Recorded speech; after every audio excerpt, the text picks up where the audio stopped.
Question.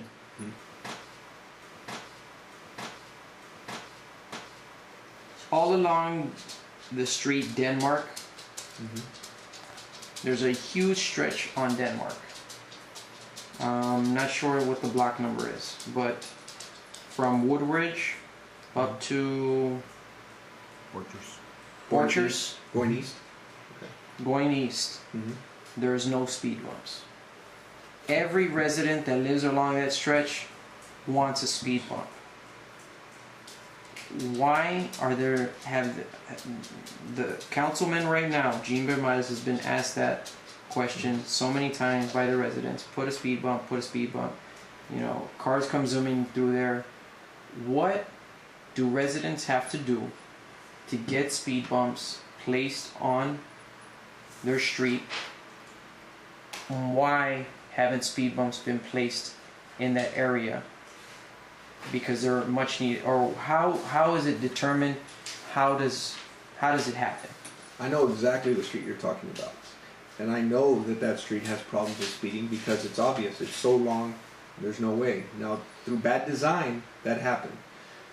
Since we've discussed that, we've created ordinances to shorten up streets, specifically because of the issue that we have at Denmark. Denmark was an example of a street that was way too long that causes cars to speed.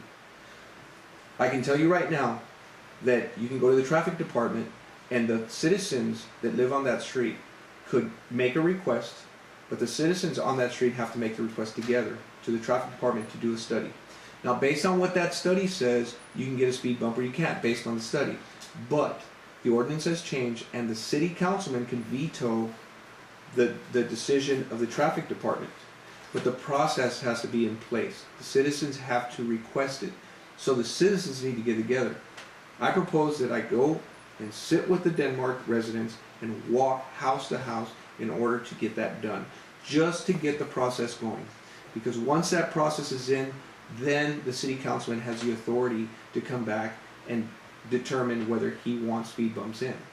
I do suggest that we put speed bumps there, and I put speed cushions, because I do not want to delay any kind of emergency service when it comes to police or fire department because of speed bumps, because it is something that our first responders feel slows them down to get to any kind of scene.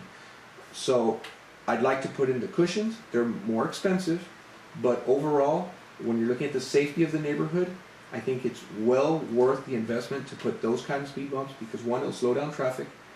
Our children won't be in danger with speeding cars. And at the same time, if we ever have a 911 call and we need a first responder out there, they'll be able to get out there. So I think that's a very good compromise for that specific street.